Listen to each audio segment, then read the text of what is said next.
Yo Chelsea fans, welcome back to Bridge of Blue bareng gue Nanda Sugiono. Chelsea berhasil mengunci 3 poin di matchday ke-25 setelah menang melawan Wolves dengan hasil 1-3 di pekan ini. Seperti biasa di video kali ini gue akan merating 6 hal yang paling krusial terjadi di pertandingan ini di video full time verdict. Tapi sebelum gue mulai, gue pengen sapa-sapa dulu seluruh True Blue yang sudah bergabung ke channel ini. Ada True Blue dari Blora, True Blue dari Lampung, dan True Blue dari Ciamis. Thank you buat kalian semua yang sudah bergabung di channel ini dan selalu setia meramaikan kolom komen. Respect dari gue dan sehat selalu untuk kalian semua.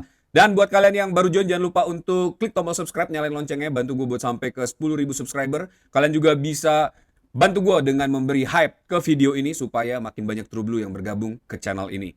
Chelsea main sangat meyakinkan sejak menit pertama pertandingan ini ya. Di babak pertama Chelsea bermain dengan struktur yang sangat baik. Formasi yang berhasil diracik oleh Liam Rosenior di pertandingan kali ini membuat Wolves sedikit kewalahan. Walaupun Wolves sempat menekan di awal babak pertama dengan memberikan gempuran serangan yang lumayan membuat lini belakang Chelsea agak sedikit kerepotan. Tapi untungnya struktur stabil dan formasi duo midfield yang sangat luar biasa di pertandingan kali ini membuat Chelsea berhasil keluar dari tekanan dan menjadikan serangan tersebut menjadi umpan balik buat kegagalan Wolves memenangkan pertandingan ini. 2 gol penalti didapatkan Chelsea setelah bola-bola yang begitu baik dialirkan oleh lini tengah Chelsea dari Andre Santos maupun Moses Caicedo dan Cole Palmer. Ini menuju ke João Pedro di babak pertama. Di menit ke-15 Chelsea mendapatkan penalti akibat João Pedro yang dijatuhkan di dalam kotak penalti. Di babak pertama di menit ke-35 Chelsea kembali mendapatkan penalti akibat João Pedro yang berhasil lolos dari trap defense-nya Wolves dan didorong oleh para pemain defender Wolves ya, akhirnya mendapatkan penalti dan kedua penalti tersebut berhasil dieksekusi dengan baik oleh Cole Palmer. Chelsea unggul 2-0 dan di menit ke-38 ini sebuah skema open play yang sangat baik. Bola dari tengah ini diumpan jauh oleh Pedro Neto ke sebelah kiri lapangan dan dimanfaatkan dengan sangat baik oleh Marco Krem untuk melakukan take-ons dan berhasil melakukan cutback ke lini pertahanan Wolves di dalam kotak penalti dan Cole Palmer yang stick to the position sebagai pocket player di posisi nomor 10 akhirnya bisa mengeksekusi tendangan dengan sangat baik dan hat-trick tercipta di babak pertama. Cole Palmer berhasil menuliskan rekor baru buat Chelsea di pertandingan kali ini. Sayangnya di babak kedua penampilan Chelsea tidak semeyakinkan apa yang ditampilkan di babak pertama ya. Gagalnya menjaga struktur permainan yang berhasil diciptakan oleh para pemain di babak pertama ini membuat pemain Wolves sedikit mendapatkan angin segar dan bisa menekan Chelsea dengan begitu intens di babak kedua ya. Gol pertama dari Wolves ini didapatkan dari corner kick yang gagal dijaga oleh para defender Chelsea dan memasukkan bola ke gawang Robert Sanchez. Kita bisa lihat bagaimana Robert Sanchez sangat kecewa dengan lini belakang Chelsea yang gagal lagi-lagi mendapatkan clean sheet di pertandingan kali ini ya. Berjalannya babak kedua membuat Wolves semakin bermain terbuka ya. Kegagalan para pemain menjaga struktur permainan, tempo dan juga menghalau build up yang terjadi oleh para pemain Wolves ini membuat Wolves mengancam beberapa kali gawang Chelsea terutama di akhir-akhir babak kedua. Tapi untungnya individual brilliance yang dilakukan oleh pemain Chelsea ya yang berhasil ditampilkan oleh para individu di pertandingan kali ini membuat Chelsea berhasil mengunci kemenangan di babak pertama 3-0 dan akhirnya ditutup dengan 1-3 berhasil diraih oleh Chelsea. Di game ini memainkan para pemain utama tanpa Reece James yang lagi-lagi cedera ya. Awalnya kita tahu di pertandingan melawan Arsenal, Reece James diinformasikan diistirahatkan, setelah itu diinfokan lagi memiliki small knock ya yang harus membuat Reece James tidak masuk squad di pertandingan kali ini. Tapi belum ada update terbaru apa sebenarnya yang terjadi dengan Reece James sehingga dia tidak dimasukkan bahkan di pemain cadangan di pertandingan kali ini. Kita akan update terus informasi mengenai Reece James di beberapa hari ke depan ya, karena setelah ini kita akan melawan Leeds dan ini tentu menjadi satu pertandingan yang menurut gue tidak bisa dimainkan seperti pada pertandingan melawan Wolves karena seandainya kita off di babak kedua tentu pemain Leeds yang begitu sangat solid dan juga sedang menemukan performanya ini akan melumat pertahanan Chelsea karena Leeds juga punya rekor yang cukup baik melawan Chelsea. Kita lihat seperti apa Liam Rosenior akan menambal kekurangan yang terjadi di matchday ke-25 ini. Dan untuk full time verdict di pertandingan kali ini gue akan memberi box biru untuk Cole Palmer. Job done, 3 gol tercipta di match ini ya. Cole Palmer berhasil mencatatkan rekor sebagai pemain pertama yang berhasil menciptakan 3 hat-trick di babak pertama. Dan ini tentu bukan catatan yang main-main. Ini adalah penanda bahwa Cole Palmer adalah the next big things di Premier League ya. Dan Cole Palmer berhasil mencatatkan 4 hat-trick sepanjang karirnya yang hanya baru berkarir 3 tahun di Premier League. Dan catatan ini menjadi pencipta hat-trick terbanyak kedua di Premier League setelah Erling Haaland. Cole Palmer bersama dengan Mohamed Salah ini mencatatkan sama-sama 4 hat-trick sepanjang karirnya di Premier League. Dan Cole Palmer juga menjadi pemain Chelsea yang paling banyak mencetak hat-trick di Chelsea sepanjang sejarah ya. Tentu ini menandakan bahwa Cole Palmer adalah pemain yang sangat penting buat Chelsea dan juga pemain yang bisa digadang-gadang menjadi salah seorang the next big things di Premier League ya. Dan Cole Palmer juga setelah pertandingan ini menepis seluruh rumor yang beredar mengenai kepergian dirinya dan tidak happy-nya dia di Chelsea. Cole Palmer menyatakan hidup di bawah Liam Rossinier ini adalah momen-momen yang sangat penting dan Liam Rossinier begitu mensupport Cole Palmer untuk kembali ke performa terbaiknya. Ini tentu sudah menutup seluruh rumor yang beredar ya terhadap Cole Palmer dan kepergiannya di Chelsea. Dan untuk pertama kali di musim ini Cole Palmer berhasil mendapatkan box biru di full time verdict. Selanjutnya adalah box hijau buat João Pedro. João Pedro ini bermain dengan sangat luar biasa di pertandingan kali ini ya. Berhasil mengakselerasikan skill yang dimiliki oleh João Pedro. Dan permainan yang ditunjukkan oleh João Pedro ini juga sangat berbeda dengan apa yang terjadi di setengah musim ini. Dia bermain begitu strong, begitu bully ya. Ini hal yang tidak pernah kita lihat dikeluarkan oleh João Pedro di sepanjang musim ini. Punya pergerakan yang selalu mengancam dan sangat tenang di bawah tekanan para defender Wolves. Ini menjadikan João Pedro seorang pemain yang bisa mengakselerasikan kecepatan dan juga skill yang dimilikinya dan selalu mengancam gawang dari Wolves. Pergerakan-pergerakan João Pedro ini bukan hanya pergerakan yang tidak memiliki arti. Di setiap pergerakan yang dilakukan oleh João Pedro ini diiringi dengan movement stimulus yang luar biasa untuk lini serang Chelsea. Dan ini yang gue suka. Bagaimana seorang pemain ini bisa mengorkestrasi dari sentuhan-sentuhan yang dia keluarkan di pertandingan kali ini sehingga membuat para pemain lain ini bisa bereaksi dan mencari ruang kosong untuk mendapatkan ruang ancaman ya untuk mengancam lini belakang Wolves di pertandingan kali ini. Tentu menurut gue seperti yang gue bilang di match review sebelumnya ya, gue masih menanti duet antara Estevao, Enzo Fernandez, Palmer dan João Pedro dan menurut gue ini adalah formasi serang yang cukup ideal buat mendongkrak angka gol dan juga probabilitas gol yang dimiliki oleh Chelsea di sisa musim ini. Kita lihat apakah Liam Rossinier ini akan menurunkan Estevao, Enzo, Palmer dan João Pedro di pertandingan-pertandingan berikutnya karena menurut gue formasi menyerang ini adalah formasi yang sangat-sangat berbahaya dan bisa menjadi sesuatu buat Chelsea ya. Kemudian ada box hijau buat Moises Caicedo. Ini permainan yang sudah lumayan lama tidak diperlihatkan oleh Moises Caicedo ya. Permainan yang strong dan permainan yang cepat ini tidak pernah terjadi lagi setelah dapatkan kartu merah dari Arsenal ya. Dari pertandingan melawan Arsenal itu.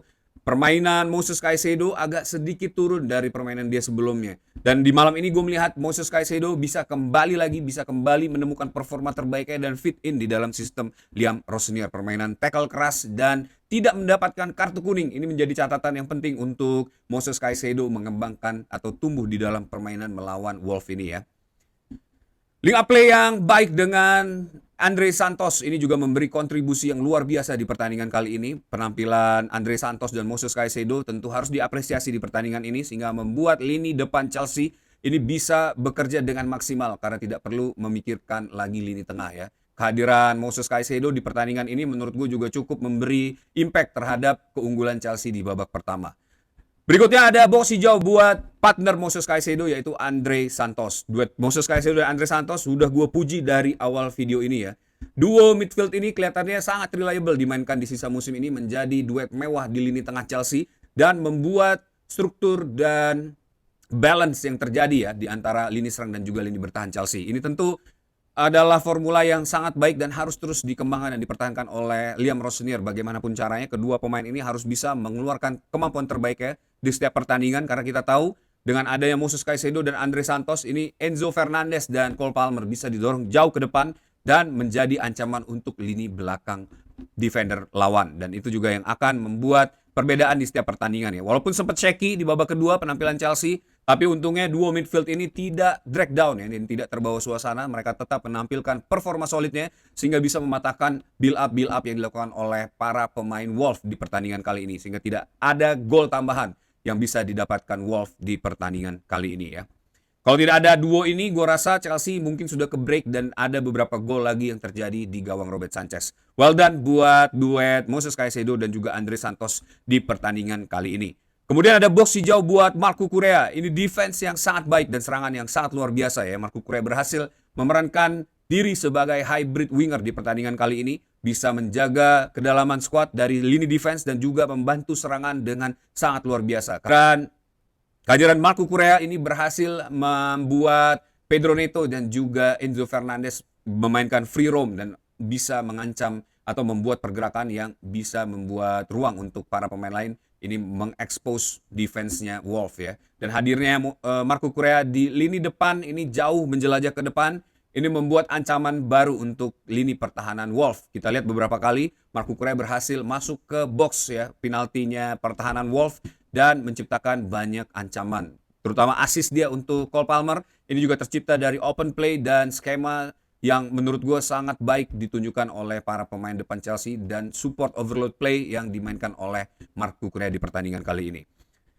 Dan penampilan ini harusnya bisa terus ditampilkan oleh Marco Correa, tapi melihat profil dari para lawan ya, mungkin dengan sistem skema permainan tanggung yang ditunjukkan oleh Wolf ini sangat cocok Marco Correa untuk mengeluarkan permainan seperti ini. Tapi untuk tipe-tipe permainan yang lebih menyerang ya, untuk tim-tim yang punya pertahanan solid dan juga lini tengah yang kuat, kelihatannya penampilan Marco Correa ini belum bisa semaksimal apa yang ditunjukkan oleh Wolf, dan ini yang harus segera ditingkatkan oleh Liam Rosenior dan juga Marco Correa untuk mengeluarkan kemampuan terbaik Marco Correa seperti di pertandingan kali ini.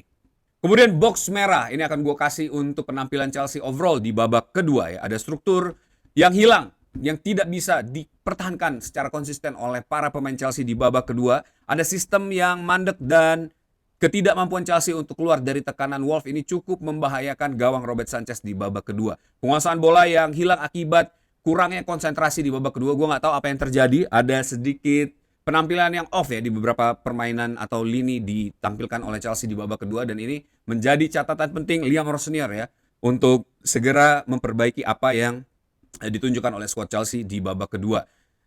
Apalagi di pertandingan ini dan juga pertandingan melawan Palace ini kita bisa melihat bagaimana Chelsea bisa switch off sebegitu gampangnya di babak kedua setelah unggul jauh ya. Di pertandingan melawan Palace juga kita merasakan hal yang sama, tapi ada juga momen-momen di mana justru di babak kedua Chelsea jauh lebih baik mainnya ya daripada di babak pertama. Dan ini ada tingkat kejomplangan yang sangat jauh di penampilan antar babak yang ditampilkan oleh Chelsea. Tentu ini menjadi question mark besar dan juga harus segera diperbaiki oleh Liam Rosenior.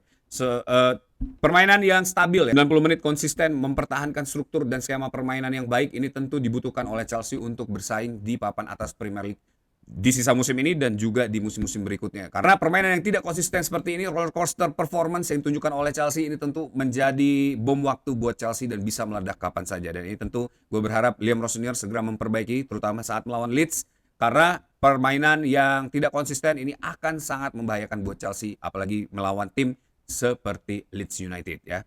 Overall matchday ke-25 ini merupakan proses yang harus dilalui Chelsea. Kolektivitas yang baik di babak pertama, individual brilliance bisa jadi pembeda Chelsea di babak pertama. Hat-trick cepat Cole Palmer ini membuat permainan jauh lebih nyaman ya dengan apa yang ditunjukkan oleh Chelsea di pertandingan kali ini. Tapi hal ini tentu bukan pilihan yang baik buat Chelsea untuk melalui setiap pertandingan karena tentu ini tidak sustainable.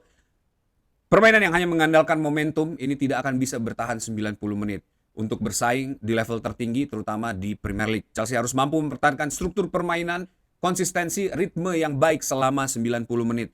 Tidak mudah dibongkar oleh tim lawan dan konsisten solid setengah lapangan. Itu adalah momentum atau hal yang paling penting dilakukan oleh Chelsea selain meningkatkan lini serang. Memasukkan 3 gol tidak akan ada artinya jika lawan bisa membobol 4 kali gawang Robert Sanchez.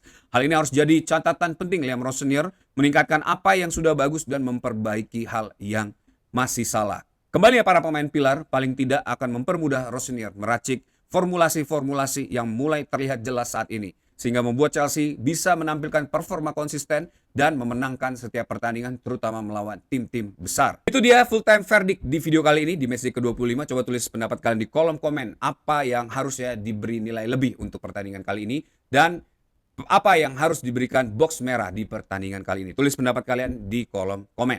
That's it video for today. Thanks for watching guys. Buat kalian yang suka sama video ini jangan lupa untuk klik tombol likes.